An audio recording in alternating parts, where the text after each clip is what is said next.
All right, so you guys should have already read over this sample essays and the rhetorical analysis essay rubric.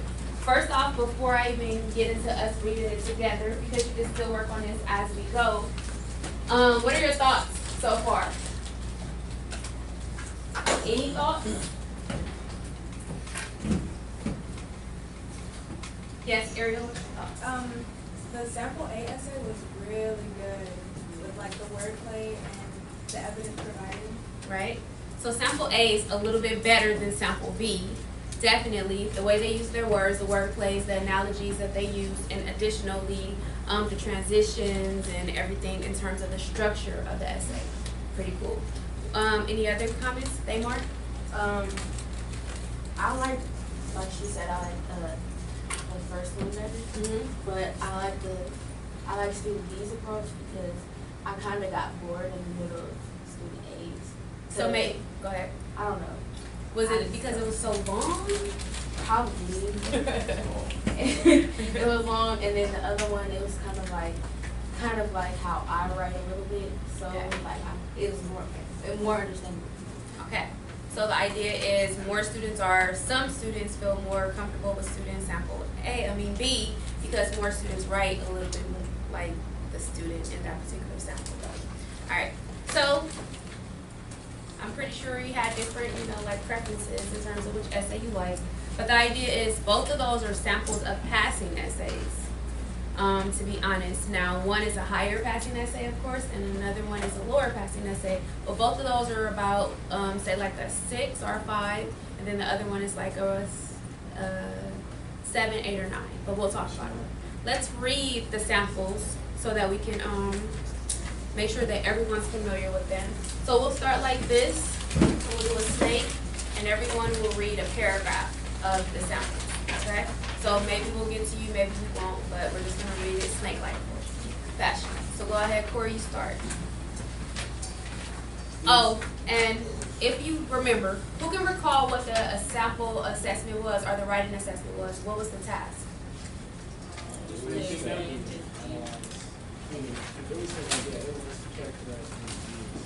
So characterize Truman Capote's views on Hope in Kansas, and at the same time to say what? To analyze it, or to actually talk about the literary devices that he used and why did he use those particular devices. So remember, when you're doing a rhetorical analysis essay, ladies and gentlemen, it's not just saying, here is some figurative language. It's saying the figurative language was used to do this in order to show blank. And of course, we're going to get into exactly what the purpose of the text is and how you guys write about the purpose of the text. But that's what the literary analysis or the rhetorical analysis or even any analytical essay does. It talks about why the person used the words that they used, the choices that they used. All right, so go ahead and start. Student network. Truly successful authors have the ability to convey their view of the place without actually saying it, to portray a landscape in a certain light simply by describing it. In the provided excerpt taken from the opening paragraphs of A Cold Blood, Truman Capote does just this. Through his use of stylistic elements such as selection of detail, imagery, figurative language, Capote reveals his own solemn and mysterious view of Hope in Kansas while setting the stage for an imminent change. All right, so let's stop there. One of the things that you guys, and go ahead and highlight, I know you guys know how to do it, but a lot of people did not do it on the assessment. Some people did not give me an introduction paragraph. Remember, we're going to talk about different ways to start introduction paragraphs, but most of the time you start with some type of hook, some type of way to grab the audience's attention. You reference the text that you're talking about, like you say something like, the excerpt that I'm reading or I'm talking about is from Truman Capote's In Cold Blood, and then at the same time you give your thesis statement. Your thesis statement basically says what you're going to write about during the whole essay. So he says, through his use of stylistic elements, such as selection of detail, he's going to write about that. Imagery, that's the second thing he's going to write about. And figurative language, that's the third thing he's going to write about. But then he tells us why he's writing about that, because Capote reveals his solemn and mysterious view of hokum while setting the stage for imminent change. So every time he talks about the detail, the imagery, or the figurative language, he's going to say something about it revealing the Capote's solemn, mysterious view, and setting the stage for something to change. A lot of you guys did get to, well, some of you guys got to the whole idea that there seems to be some type of shift in the text, which was pretty cool. I thought that was really good. All right, so go ahead and read the next paragraph, Your Honor. Beginning in the first line of the passage, Capote selects the most boring details of life in a small town in order to portray its solemnity.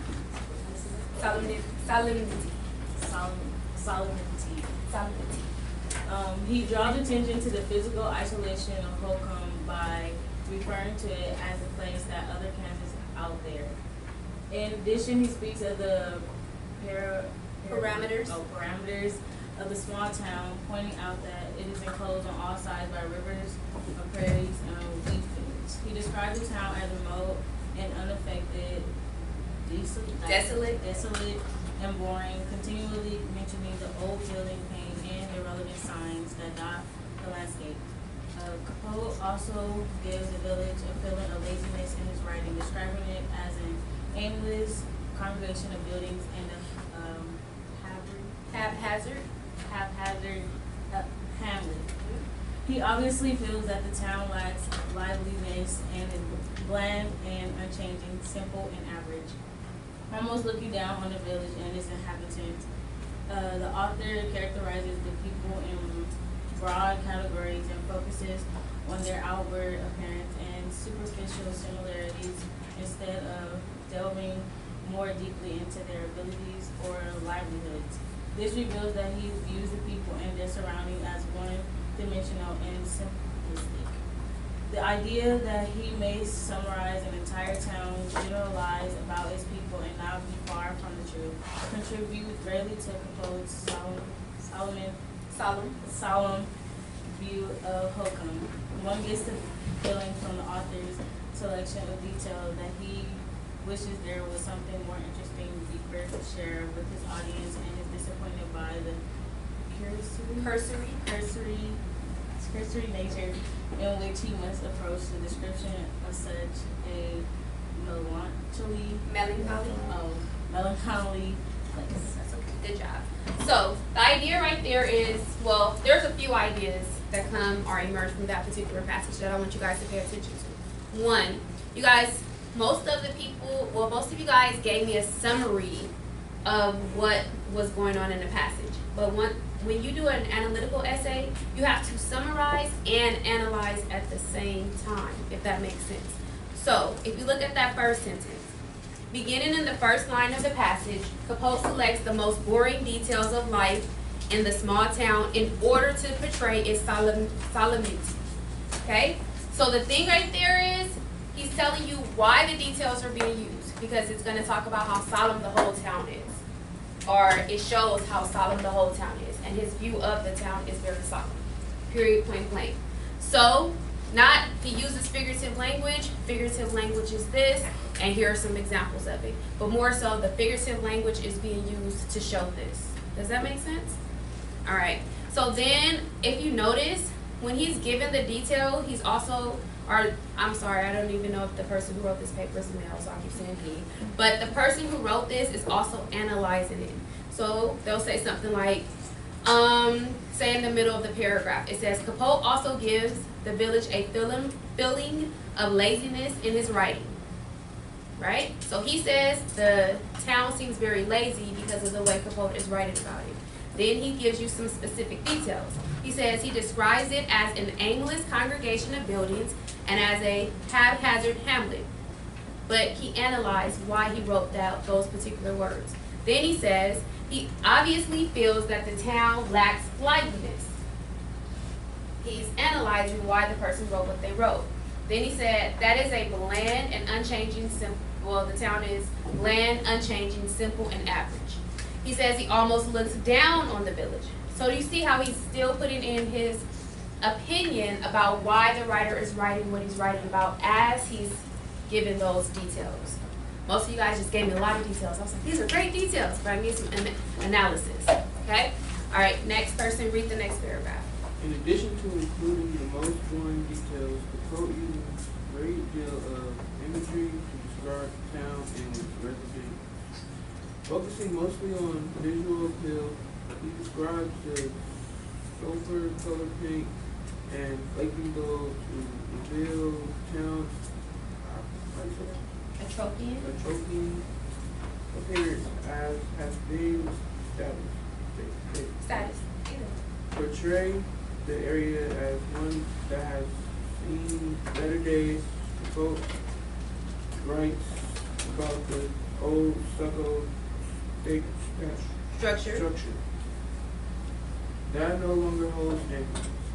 The crumbling post office and bank that now fails to serve its original purpose, combining visual imagery with hints of desolation and Obsoleteness.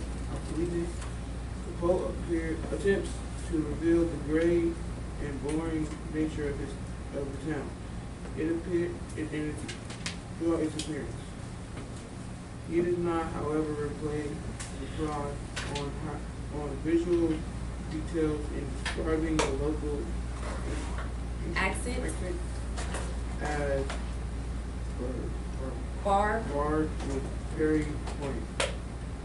He used both auditory and visual appeal to make one image in ranch hand, tone of voice, and pattern of speech. As he describes the Monotonous. monotonous event of farming days, the hard blue skies, and desert clear air contributes to feeling of emptiness as emotional vacancy that seems omnipresent in small towns. Finally, even the steady and swallow grains, swollen grains elevators, that represents the town Prosperity.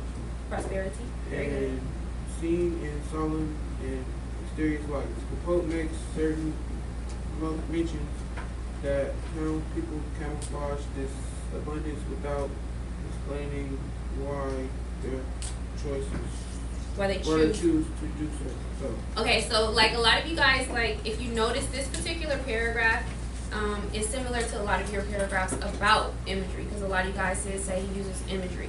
One of the things though, as I've been saying this whole discussion, is basically you have to make sure you say why the imagery is being used and what the imagery represents and what do you think the imagery represents. But don't say, I think it represents this. You actually say it represented this, or it seemed to show this, or it depicted this. Does that make sense? So he says, he gives you that flaking gold to reveal the town's atrophying appearance and has been status. So the town used to be something great, but now it's not that. So that's why he showed you what the town used to be. Then he says, portraying the area as one that has seen better days. He lets you know, first this area used to be popping, but now it's not anymore. So that's why he's bringing forth all of these pictures and these images in the reader's mind to let the readers know that it used to be a great town. Then he writes about the old stucco structure that no longer holds dances, the crumbling post office, and the banks that now fails to serve its original purpose. So even though it didn't say that in the text, that the post office and a bank and all of these things that they used to be a great establishment, they no longer do so. He analyzes it with his sentences, and he says that they no longer serve their original purpose. So you see, he's mixing the words from the text with his analysis at the same time with every sentence. Does that make sense? So not so much summary, but more analysis. All right, go ahead and read the next one. Okay, Capone also uses a great deal of figurative language in contrast to portray the small town as solemn and big, yet somewhat mysterious, and the area's Crazy word. English is a crazy language. intrigue lies more in its paradox than in appearance more than Capote fails to explain than what he discusses. With the simile, a white cluster of grain elevators rising as graceful as Greek temples. He also points towards a happy almost points towards a happy, prosperous side of the town for the first and perhaps only time in this passage. Not long after this sentence, however, the author describes the streets and as unnamed, unshedded, and unpaved. Returning to the description of the village, he desolate, As desolate. desolate and empty, so destroyed that it is almost Primitive. primitive. Okay. All right, so it's a lot of analysis right there. First of all, a lot of you guys did present that simile. You guys remember that that was a figure of speech. Some people called it figurative language. But the simile, a white cluster of grain elevators rising as gracefully. Remember, similes use like or as to compare. So as gracefully as Greek temples. But then the analysis comes right after. He almost points toward a happy, prosperous side of town for the first and perhaps only time in the passage. So that's the only thing that seems to be good about the town. A lot of you guys did say one of the shiny, I guess, structures in the town was the school. You guys mentioned the school, but it's like, why? Oh, because there's something good in the town. If that makes sense. And then, not long after the sentence, however, the author describes the streets as unnamed, unshaved, unpaved, returning to his description of the village as desolate and empty, so destroyed that is almost primitive. I also wanted to note that he's using a lot of synonyms for the same word. His whole idea is the reason why Capote is writing the essay is to show how solemn it is, how sad it is, how it lacks civilization. And primitive is another way to say it lacks civilization. So a lot of times when you're writing your essay, remember what your main point is or what the main point of the text is, and make sure maybe you say that in different ways, but you keep saying that throughout the essays. We'll talk about that, and I have templates, and I'll show you guys how to make sure that you kind of keep what we call like a circular motion in your paper, where it's like, this is my thesis, here's my evidence, here's my analysis of my evidence, and I'm kind of restating the thesis again in many different ways, if that makes sense. So it keeps everything in a circle. All right. So go ahead next. This is not the only contrast of proposed opening paragraphs. You see, the entire passage paints the town as quiet and simple, only so that it may shock us with what is to come. The author uses personification at the end of the passage, stating that drama has never stopped here. The position of these words just after he discusses the positive aspects of school and its students' families results in yet another contrast, another mysterious solemnity. Finally, in the last paragraph of this excerpt, when Capote writes, "Until one morning, few had ever heard of hope," the reader becomes aware that the solemn nature of this town is about to change. It becomes clear that the reader has been somewhat set up by Capote, made to view the town in the same way the author does, so that we may then realize the shock of the approaching aberration. So, a lot of you guys, like I said, well, some of you guys noted the shift in the text, how first he's just describing the town, and then all of a sudden, on this particular day in 1959, the town became known worldwide. What the heck does that mean? So remember, when you're looking at a text, even if it starts off boring, look for the shift in the text, because the shift usually tells you what's the main idea of the story. And then some people did connect it back to the idea that this title of the book that the excerpt came from is called In Cold Blood. So they're like, is something about to happen in cold blood? And I don't know if you guys did the research on it, but In Cold Blood is about book is really crazy. In Cold Blood is about a person who lived in a town for years, and this is a quiet town, and then one day just wakes up and kills his wife, his kids, and himself. So it's like one of the first suicide murders that happened in a family in 1959 in this little town in Arkansas, which no one ever heard of. So it's like, that's the whole premise of the book. So he gives you this background of the town. It's boring, it's dry, nothing's going on, nothing's popping. Until this one day, something goes on that's just bananas. And everyone is wondering, why did it happen? What's going on in that family? And everyone knew about Popham, Kansas. So In Cold Blood. And some people did make that connection. So sometimes you have to look at what the shift is in the text think about what the title is, and see if you can kind of figure out what it's about to be about, if that makes sense. All right, so that leads us to you for our last paragraph. Go ahead, close this out, Shania. Okay, through his use of stylistic elements, evoke those at a perfect scenery from the setting of the murder. The perfect simple town waiting for the complicated twist, a faded flower or ghost town that has surely seen better days. By the end of the passage, he already warned the reader that everything he has stated about Hokum is about to change. That is a quiet and solitude, the blandness of a small town may soon be replaced by the different descriptions. Alright, so like I said, some of you guys did make that connection. And even if you didn't know the background story, you just in cold blood, what else could it be? Something has to happen, or something is about to happen. Like I said, some of you know that. Alright, so let's read sample B. Like I said, so sample A is a higher scoring essay. If you notice on the handouts that I gave you, your rubrics are set up in two ways. One, on one side you have 1 through 9. Or sorry, 0 through 9. 0 means you didn't even try to do the essay. The whole idea is it could go all the way to a 9. 9 is like a perfect scoring essay. They know it's the first draft, but meaning perfect in the sense that once you type it up, correct a few little small errors that you have in terms of spelling or whatever, it will be like a great masterpiece. This particular essay that we just read, they said it scored a 7, 8, or 9. They're not really exactly sure, but the idea is a higher scoring essay, more of the passage. So that's what we want to shoot for in this class. I know we might be a little bit comfortable with, as Damar said, we're writing like the sample B, but the idea is to write like sample A, okay? As much as possible.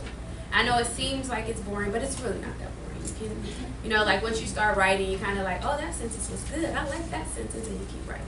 So hooks are important for that? Huh? The hooks are important. Hooks, the way to hook the audience using the wordplay is very important. They want to see you be a sophisticated writer.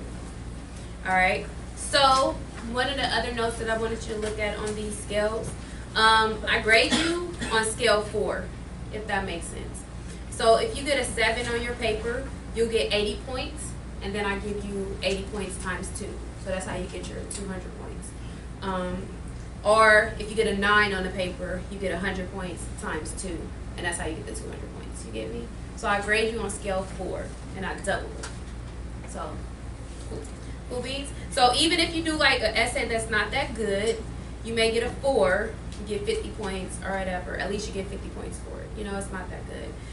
This time, for your essays, which we're going to look at in a minute, instead of doubling the scores, I gave you your real score plus 100. Like I just gave you 100. So say you didn't do that well, you just kind of summarize it, and if you look, it says, let's look at skills. Let's look at grade number 2. If you get like a 2 in the essay, it says the essay demonstrates minimal understanding of the topic or passage. Perhaps unfinished, the essays offer no analysis of the passage, and little or no evidence for students' ideas. So that means you're not analyzing it, you're just summarizing it. Incorrect assertions may be made about the passage. Stylistically, these essays may show consistent grammatical problems, and sentence structure is simple or unimaginative. Maybe. Rhetorical analysis demonstrates little ability to identify or analyze rhetorical strategies.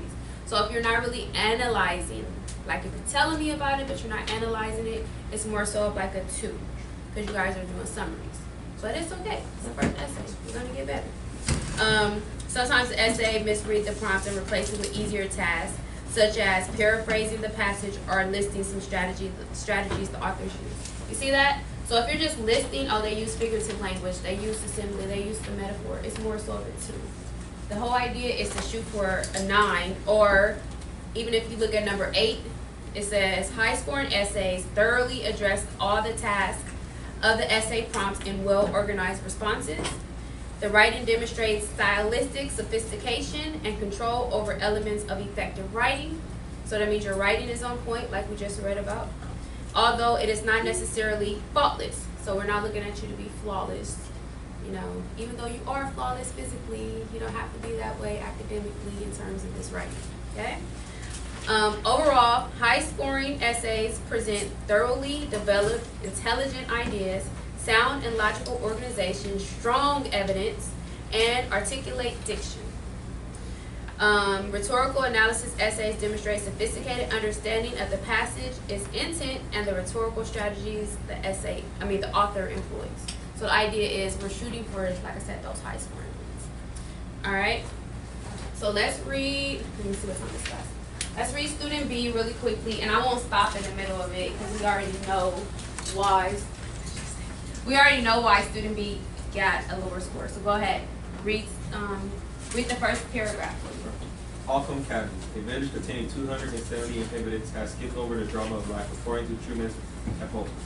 Squirtown is described spatially with house, rivers, fields, a wheat station, a bank, and a school.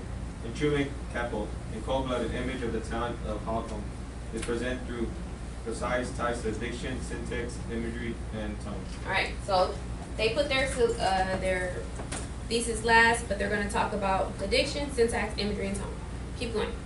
In order to convey a Western dialect in tone, refers to the town as out there and addresses the pronunciation of Arkansas. Arkansas. Arkansas. Believe my grandmother was from River. Throughout the town, there are quite a few songs with transmitting voices. Presbytery. For example, dancing has ceased in the advertisement has been dark for several years, and hopeful wait, which is later undiscussed. As green goes down, demonstrate the busyness of the town to create a better concept of the line itself. Both uses alternative devices. Alliterative. Alliterative devices. And illusion mistakes, voices heard of the crowd, and white cluster of green elevators rising as gracefully as Greek temples are visible along where a traveler reaches. This magnifies the field light setting on. Some of the town's old remnants of the massive buildings are together the office and the devices greatly personify the town. All right, so stop. So like that, if you notice, if you're like, hopefully you're catching it. If you're not, the reason this particular paper received a lower score than the other paper is because they're not really analyzing it. They're just giving you the details. They're not telling you the reason why Capote is using this is to show that the town is sad, it's boring, and it's about to change. They're not saying that. They're just doing what a lot of you guys did. They just kind of gave you the details. They gave some literary devices, and here's one of them. They gave me an allusion. Here's one of them. To be honest, though, for you guys to do that on your first paper is pretty good. I'm glad you know that much. But then at the same time, we want to build to the point where you're more so analyzing it at the same time. Okay? It's really good, though. All right. And keep going. Although not glaring feature of the excerpt, the sentence structure plays an important role in developing the author's viewpoint. Stop there. And a big thing, too, when you create sentences like that, although not a glaring feature of the excerpt, the sentence structure plays an important role in developing the author's viewpoint. The idea is they want you to say which viewpoint the author has and how does the sentence structure kind of build that. So if the sentence would have said, although not a glaring feature of the excerpt, the sentence structure plays an important role in developing how Capote feels that this town is boring or solemn, then it would have been a better sentence. You get that? Say exactly what his viewpoint is that he's proving. All right, keep going. He predominantly utilizes compound sentences and complex with some prepositional phrases. The use of parallel structures such as like the waters of the river, like the motorists of the highway, and like the yellow train streaking down the interstate track, greatly adds to the monotone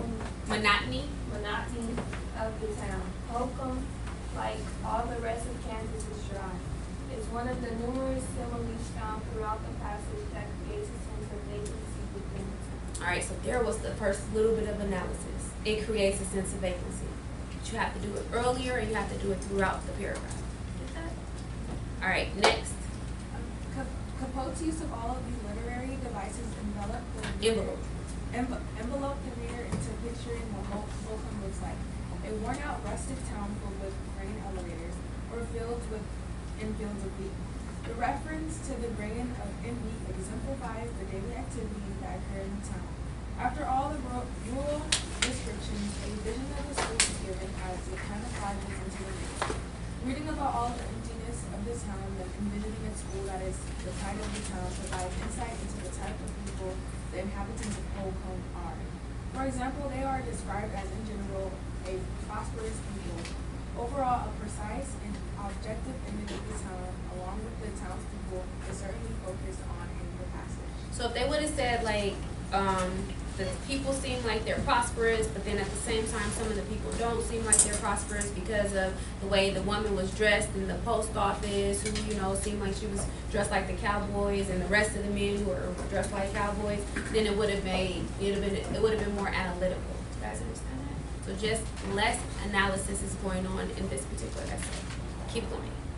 Encompassing all of the author's literary stylistic approaches, one is able to hear a voice or tone in the reading.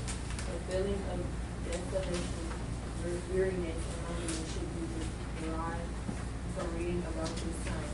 In the sense of rejuvenation is experienced toward the closing of the excerpt due to descriptions of the school, and exemplifying that the town has pride in one area, which is education, and leaves the reader with a sense of hope in your town and its inhabitants. A strong voice toward hope of its run-down and exhausted institutions. Alright, so if they would have told what was presented in the strong voice that made Holcomb seem rugged, run down, exhausted institution. So if they would have said maybe, I don't know, like the juxtaposition, which just means the clash in the school versus the rest of the town, demonstrates how rugged and run down and exhausted most of the town was. Something like that, where you're kind of analyzing it, but you're summarizing at the same time. All right, and then read the last one. Truman proposed experts from In Cold Blood, which objectively describes Holcomb, a town in Kansas, is profoundly written because of its abundance of allusions, alliteration, imagery, and particular syntax. Utilized proposed detailing enables one to envision what the town looks like because of spatial and depth descriptions. So remember, ladies and gentlemen, especially when you get an excerpt from a book, the person's not just telling you they're not just giving you the exposition of the story or the beginning of the story for no reason. They're giving it to you for a certain reason. What part of the story is this? Like, you have to figure out, is this the beginning, the middle, or the end? If they're giving you the beginning, what are they setting you up for? That's what you try to analyze. If it's the middle, what happened in the beginning, what's going to happen next? If it's the end, what happened to like make this result happen at the end? So anytime you get an excerpt from a book, remember which part of the story is this, and that is the main function of that particular part. Does that make sense? And of course, I'm going to read more of them so that it makes sense. So that's just the first one. So right now, what I'm going to do to you, or do for you, is I'm going to give you back your assessments. And what I want you to do on your assessment, let me see if I put it on here or if I'm just going to have to tell you. All right, so we're going to review your assessments, and you're going to write a paragraph explaining to me 3 things that you will do differently for the next assessment. You can put this on the back of your do nows and turn it in before you leave. That way, you know, and you did a totally different assessment, so just tell me what you'll do for this assessment versus the last assessment. Just, you know, everyone was assessed. So with that being said, let me pass them back to you. Oh, and I love you guys, but you cannot keep them. Why? Because I like to keep a record of your writing, if that makes sense. Okay? of the lease. Well, you know what? You guys can keep them because you guys have binders, which we'll talk about. So you can keep them, and we'll talk about the binders in a minute before we leave. So go ahead, you can keep them. Here's yours. Daniel, let me see if I can kind of know everyone. Oh, pray that I got this. Jonathan.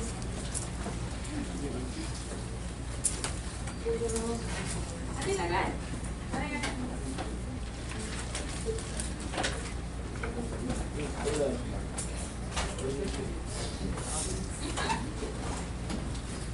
I'm pretty good at it.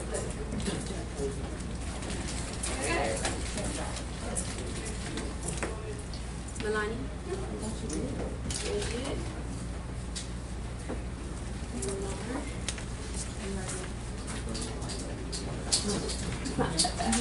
The rubric, I did put another rubric on the back for you though. Pain. Ariel. I'm sorry. Ariel. Jasmine? I'm sorry, I didn't do process of elimination. But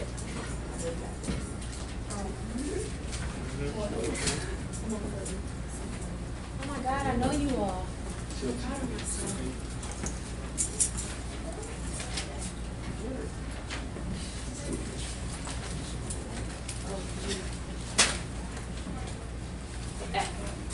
All right, I'm gonna get them right.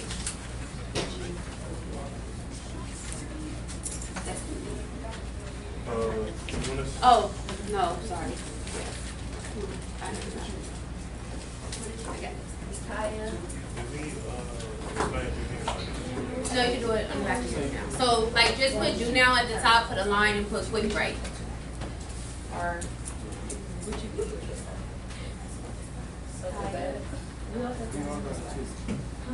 I mean, Bridget. I know. Eight.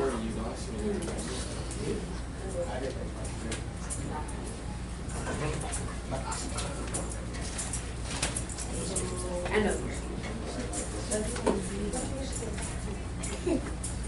Oh, okay. See what we're doing now.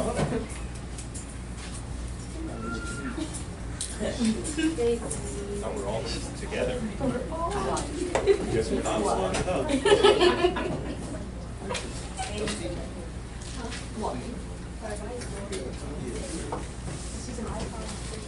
And they put Destiny in my first, Stacy in my first, Kaylin in my first, and Linnea in my first. Right?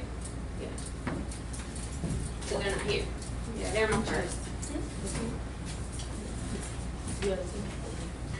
Don't be dismayed if you got low scores. Please don't. It's the first one. I promise you, you got, you still have A's and B's in this class. B's. I wrote this one. It was just like most of you guys summarize versus analyze. But who said they can't tell the difference? Don't worry, I'll show you. Like a summary is like today in class we learned about, today in class we read 2 essays from our assessment. And analysis would be, today we read 2 summaries in our that were about our assessment because we want to improve our writing. So the only difference is it's always a because. Why do we read? That's what you get to with the analysis. Why did they give you a metaphor or a simile? Not just because they like to use them, but because they were trying to explain it. Yeah. Okay. Yeah.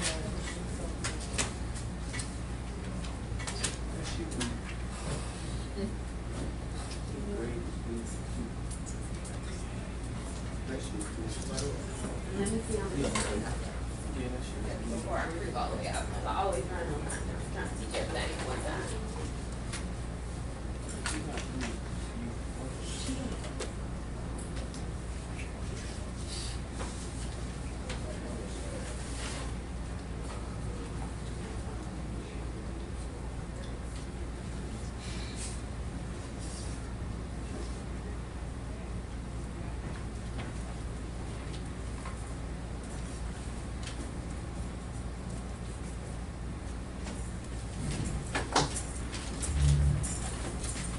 So you guys, the bell is gonna ring in like 10 minutes. Yay, class went by fast. I know it seemed like y'all were dying. Like, oh dang, but it went by quickly. With that being said, look at your other rubric that's on the back of that page too. That lets you know how the binder should be divided. The paper that looks like this. 4 sections for your binders. 1, what we call a prologue. That's where we have, well, the cover page is what you all have to do. Secondly, you have to have a prologue with your instructional material or handouts that I give you. So any handouts that we read on, that we're reading, even if it's an essay that we're reading, you have to annotate it. That's where all your handouts go. Handouts, excluding your rubrics, just regular handouts. Section 2, that's where your work goes. That's the instructional mechanisms, like you actually doing the work. Section 3 are like, that's more so your glossary, but that's your vocabulary, your visualizations, any terms that I define for you, it goes in section 3.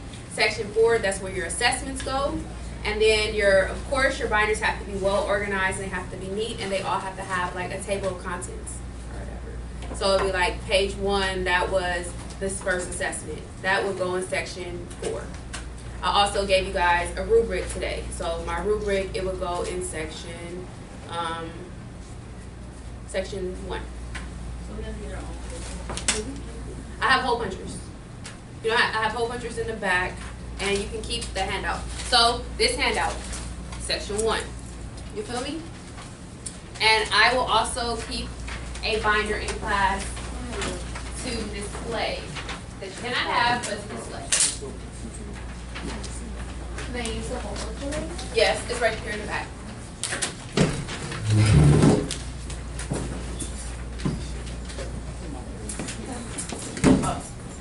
Camera shot. So I keep a binder so you guys can see the binder. I keep a binder in class. I try to divide it in sections. Same like you guys. So here's some of the work that will be given. And section 2. Some of the assignments that will be given. Section. Will we ever need it?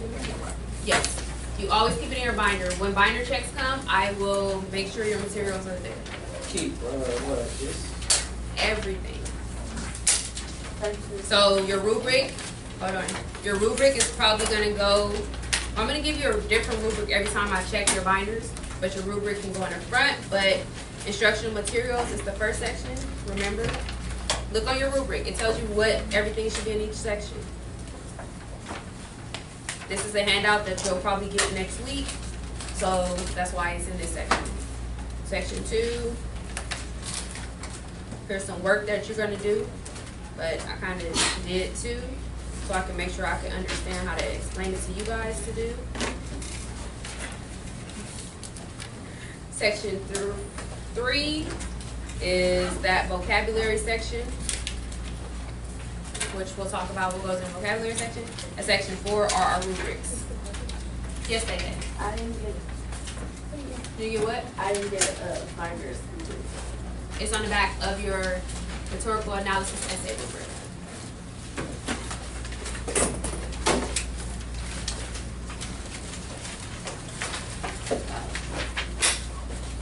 Yes? Do you have another one?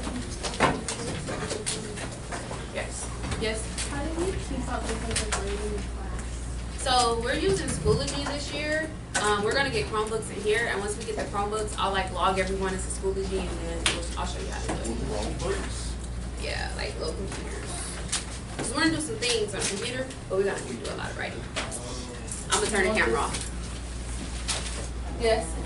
Put it in a basket as you leave. I know the bell is gonna ring in like 10 minutes, or less than that.